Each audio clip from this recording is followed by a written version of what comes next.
feel the pressure, having perfect grades. So competitive. Helsinki Youth Council creates opportunities for young people to promote the issues that matter to them. She's 16, 17, and 14, and they all are the members of Helsinki Youth Council. Welcome back to my channel, Misaki Sensei Diary. What is Helsinki Youth Council? It is an official organization made up of 35 inspiring and motivated young people aged 13 to 17, elected from 120 candidates by local students to bring the voices of youth into political decision-making. Surprisingly, in Finland, every municipality is required to have a youth council. If you're wondering why these students are part of it, check out my previous video. So please hear their honest opinions about it. So, check it out. One big, really modern day problem is that education, the stress level of how much modern day education matters so much in our world. Like, I feel like youth and teenagers have been stressing so much more and more all the time about education, about getting good grades, getting into a good academic. Like, if you don't, you're just basically lost your entire world. You can't get a good job. You can't get like anything done if you don't have a degree or a good education. So many people are pressured to go and get a high education, a high degree. Do you actually feel that? Yeah, and then Really? it's pressured to succeed. You know, you have to do that, and then You have to get high marks, you have to get A's to even get to a university that might be good. At the same time, the world expects us to know in like 8th grade what university you want to go to, what you want to do in your future. You have to know everything. Everyone has to be planned out. Finland is known for its like equal education, but do you think it is the reality or not? I mean, I would say we are privileged, or like we are honored and happy that we could get this kind of education. But the pressure and us saying that we don't have a lot of homework is, I wouldn't say fully true, because as a student here, you still feel the pressure. You still feel like you are like a normal student in like an American school or like, you know, like in any other education place. We just have a lot more like opportunities to do stuff and a bit more freedom to do different kinds of maybe art degree and stuff like that. But we still feel the pressure of having to be perfect or having perfect grades.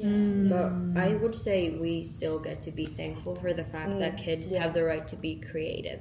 Kids are very respected in schools, and it's not seen as authorities are here and kids are here. Like in many countries, you have to call someone by their last name. Here we can just say, "Hey, Lena, can you help me?" If she's my teacher, I can call her by my first name. It doesn't seem like she's here and I'm here. We're on the same level. She respects me and I respect her. I'm really grateful for it. Everyone has the right. If you're very good at art, you have the right to proceed that. I feel like getting into universities and, you know, studying the field that you want to study is so competitive because when you're taking the matriculary exams, you're competing with like thousands of students.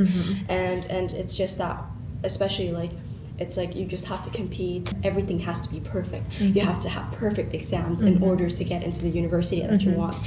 And sometimes I've seen that, you know, if they find a certain career to be very hard to like get into the education system that gets you to that career, if it's hard to get into that university, you know, it will just break your dreams. It's like when you know that that could be a possibility, that just puts too much pressure and stress on you. What if I can't do it? What if this happens? What if I'm not prepared enough? It's such a competitive field, and I think that really increases the stress level and the pressure that comes with, you know, studying and the education system. It's the competitive field. And I've seen, for example, on TikTok, if someone wants to study law and they're trying to get to law school, it's crazy. Some people lock themselves in their homes for 6 months to study law just so they can get in there. Then Does if it happen in Finland? It does. And then if you don't get in, your dreams like crash down. There's nothing more left. Then you search again next year. Then they're just like, well, I didn't get in this year because I didn't study enough. I was only at home for 8 months. Now I gotta be at home for 12 months. And people like sit at their home homes and study the same things over and over and over again, and they're just like stuck in this loop, and then we're wondering why people are so depressed. Don't give us that much pressure. I guess disability or like reading problems or writing problems, that just, it's an automatically crush the dream, like because there's so high criteria to be like in law. If I have dyslexia, I can't go to law school because that is like a disability in their eyes. So I can't learn law or I can't be a lawyer at least. Finland's education system, people with disabilities or difficulties to read or understand, they're pretty much helped up until middle school. But when you go to high school, you're like, it kind of drops. But then when you go to a university, it's like the Grand Canyon. You're just like pushed down.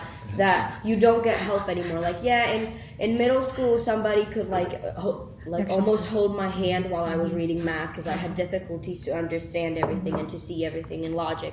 But then when you go to university, it's just like no one's holding your hand anymore. Don't even dream about it.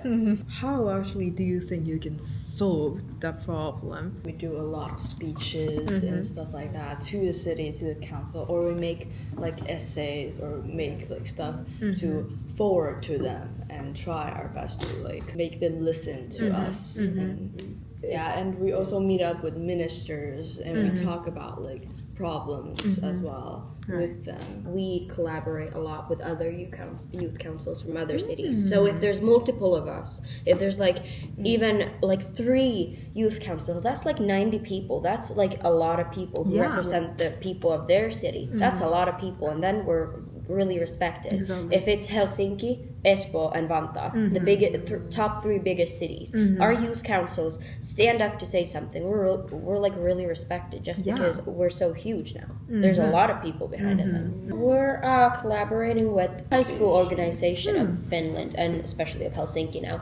We're collaborating on doing a panel discussion between members in the municipality election, but we just want to get young people to vote more because the voting percent is like really low. Like only 35% of 18-year-olds voted in the last municipality election. 75-year-olds voted more than like 21 years old. So we want to get people to vote more, and that's why we're behind it.